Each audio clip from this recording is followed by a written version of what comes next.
Okay, here we are. We're going to step through the plasma cutting process. Just wanted to give you guys a taste for what it takes to actually cut a custom sign. So up here, I'll show you on the big screen. This is the image we're going to cut.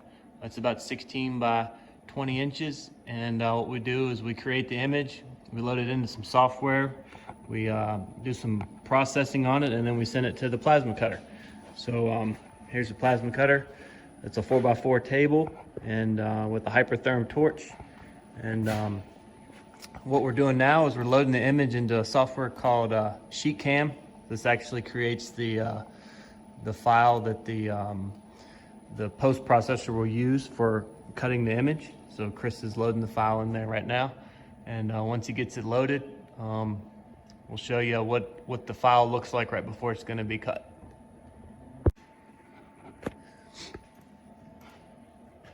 Here's Chris working in the software called SheetCam, where he's converting the actual image into the file that will be processed by Mach 3, which is the actual cutting software. So he's going through setting his tool offset, setting what part gets cut when, different parts of the sign you want them cut at different times to keep down on heat, which helps minimize distortion. This is also where you set up the thickness of the material, what's kind of torch you're using, the rates that you're cutting, all of that's built into this software here. For this particular sign, we're using 14 gauge steel. We find 14 gauge cuts a lot better than 16 gauge. It's a little bit thicker. It's about 0.75 thickness. 16 gauge tends to warp a lot more when you're getting into a lot of precise cuts. So we do most everything, all of our signs and monograms in 14 gauge. So once he finishes up here, this software will get processed into or loaded into Mach 3, which is actually the software that feeds the plasma cutter. Puts it in what's called a G-code format, which is the same kind of format that a lot of CNC milling machines and lathes use and everything. He can simulate the cut in this software. It tells him where there's going to be problems, what he might encounter during the cut, and he can make changes before the actual cutting begins. So here it is loaded into, you can see it there, kind of, it's loaded right into Mach 3. It gives you a preview.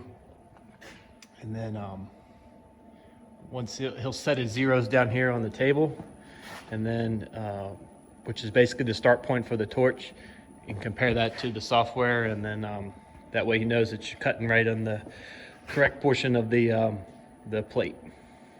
So let him finish up the processing here, and then we'll get you some video of it cutting.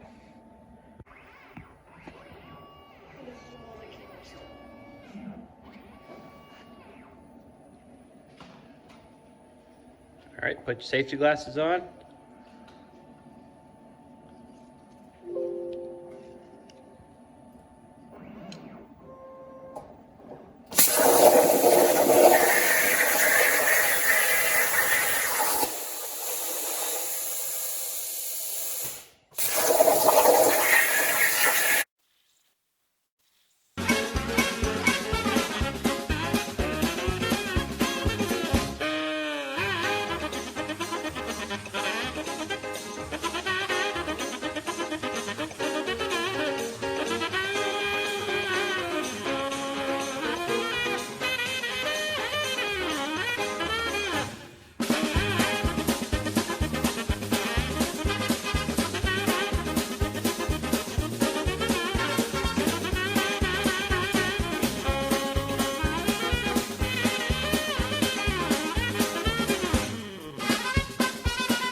here it is pulled right off the table. This is before we actually clean it up.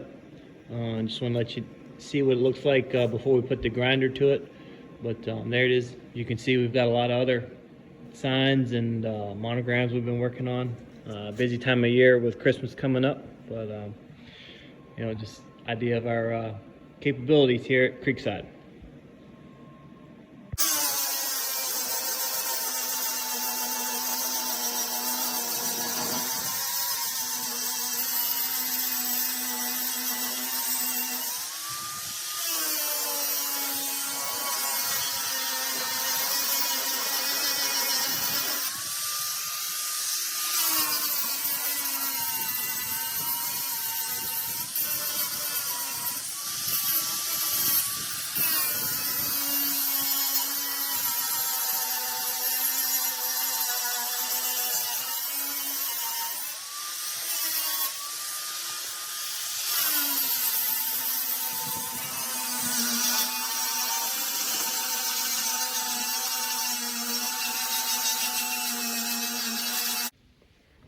All right, here's the sign all ground on both sides, nice and smooth. Get all the what they call dross off, which is all the blow through that happens on the back side. To get it all nice and smooth,